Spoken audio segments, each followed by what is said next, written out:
श्री देवर्षि नारद जी कहते हैं, ये प्रेम प्रकाशते क्वापि पात्रे, किसी बिरले में ये प्रेम प्रकाशित होता है। तो बिरला कौन है जिसमें प्रेम प्रकाशित होता है? तो जो इतने लोगों का संग नहीं करता। ध्यान दीजिएगा, अगर प्रेम हृदय में प्रकाशित करना है तो हमें प्रेम पात्र बनना होगा। प्रेम पात्र बनने के लिए यहां प्रार्थना कर रहे हैं कि इतने लोगों का संग नहीं करना होगा।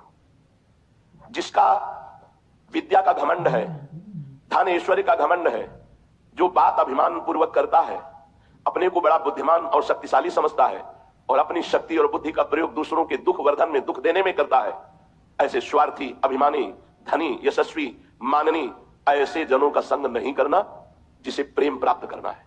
ध्यान दीजिए, जिसको विद्या का अभिमान, ऐश्वर्य का घमंड है, बातों में अभिमान झलकता है, बुद्धि और शक्तिमान होकर के वो दूसरों को दुख देता है, धर्म, कर्म, स्वार्थ सब अभिमान के बसीभूत होकर करता है, वो अपने को पूजनीय और माननीय समझता है, ऐसे का संग कभी नहीं करना चाहिए उसे, जिसे भगवत प्रेम प्राप्त करना है, पहला। दूसरा, जो भगवान की सगुण मूर्ति श्री विग्रह की निंदा, भगवान के संतों की निंदा, भगवान के वाक्य शास्त्रों की निंदा करता है, वो देहाभिमानी, अनात्मदर्शी, ऐसे पुरुष का कभी भी संग नहीं करना चाहिए। अनात्मदर्शी, संसार को सत्य मानने वाला, जो भगवान की सगुण मूर्ति श्री विग्रह की निंदा करता है, संतों की निंदा करता है, भगवत वाक्य शास्त्रों की निंदा करता है, वो देहात्मा अभिमानी, देह भाव वाला, वो अनात्मदर्शी, संसार को सत्य मानने वाला, ऐसे दुष्ट का संग नहीं करना चाहिए। तीसरा, जो सदगुरु के प्रति दोष दर्शन करता है, सदगुरु में अवगुण देखता है, उनकी निंदा करता है, वो विद्वान क्यों ना हो, वो कोई भी हो, ऐसे अवज्ञा करने वाले का कभी भी संग नहीं करना चाहिए जो भगवत प्रेम पात्र बनना चाहता है। चौथा, जिसका स्वभाव बन गया है कटु वचन बोलना, दूसरे को पीड़ा पहुंचाना, जो अपनी इंद्रियों की तृप्ति में ही आनंद मानता है, जिसका स्वभाव बन गया है दूसरों का दोष दर्शन करके निंदा करना, ऐसे भगवत भक्ति से रहित पुरुषों का कदापि संग नहीं करना चाहिए, जिसे भगवत प्रेम पात्र बनना है। पांचवा, जिसने अपना मित्र केवल इंद्रियों को बनाया है, आशा और भोग और ममता में ही जो आसक्त है, जो सद्विचार रहित है, जो भगवत भक्तों से विमुख है, ऐसे का कभी संग नहीं करना चाहिए, जिसे भगवत प्रेम पात्र बनना है। छठवां, जो भगवत वेश धारण करके भगवत वेश के विरुद्ध आचरण करता है, जो आचार्य परंपरा से भगवत वेश धारण नहीं की मनमानी वेश धारण करता है, तो धर्माचरण का ढोंग दिखाता है, ऐसे पुरुष का भूल करके भी भगवत प्रेम पात्र बनने के लिए संग नहीं करना चाहिए।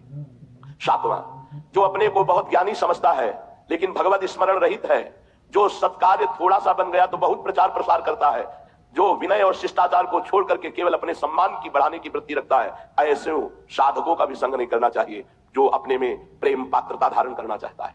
आठवां, जो धूर्त, शास्त्र आज्ञा का पालन नहीं करता, मिथ्यावादी, झूठ पे झूठ बोलने वाला, जो दूसरों की उन्नति देखकर जलता है और निंदा करता है, ईर्ष्या करने वाला, कपटी है, ऐसे लोगों का कभी भी संग नहीं करना चाहिए जो भगवत प्रेम पात्र बनना चाहते हैं। जो बात बात पर क्रोध करते हैं, जिनका उद्देश्य केवल लोभ होता है, जो पापाचरण करने में बड़े निर्लज्ज हैं, जो दूसरों की प्रशंसा सुनकर जलने लगते हैं, ऐसे लोगों का कभी संग नहीं करना चाहिए। दसवां, जो सम्मान और लाभ के लिए कोई भी नाटक कर सकते हैं, सम्मान और लाभ के लिए कोई भी नाटक कर सकते हैं, जिनकी बुद्धि केवल विवाद के द्वारा सामने वाले को परास्त करके अपनी बात मनवाना है, जो अधिक भाषण करता है, भगवत सिद्धांत से रहित, ऐसे पुरुष का कभी संग नहीं करना चाहिए। अगर हम ऐसों का संग त्याग करके अब कहते हैं ऐसे चलना चाहिए, प्रेम पात्र के लक्षण क्या है? सबसे पहला, कभी उसमें क्रोध रूपी शैतान नहीं आता है जिसे प्रेम प्राप्त करना है। दूसरा, वो किसी भी अन्य स्त्री के साथ भोग वृत्ति नहीं रखता और भोग भावना रखकर दर्शन और संभाषण भी नहीं करता, चाहे वो गृहस्थ हो या विरक्त। अन्य शब्द गृहस्थ के लिए, अन्य शब्द विरक्त के लिए शब्द। पहला है जो क्रोध रूपी शैतान से दूर रहता है। दूसरा है किसी भी माता बहन की तरफ दृष्टि, भोग दृष्टि नहीं, एकांत में भोग वार्ता और भोग विलास नहीं। तीसरा, जिसका सदैव एकांत भाव से अपने आराध्य देव में भजन करने का स्वभाव बन गया है। चौथा, जो बहुत कम बोलता है। पांचवा, जो जब सब सो रहे होते हैं तब जगकर अपनी दिनचर्या करता है, भजन करता है। ये 5 बातें जिनमें होती हैं वो प्रेम पात्र बन जाता है। पीछे 10 बातों का त्यागी, ऐसे लोगों के, ऐसे संगों के, ऐसे वार्ता करने वालों के कभी संग में नहीं। और ये पहला, कितना भी तुम्हें कोई गुस्सा दिलाए गुस्सा नहीं होना।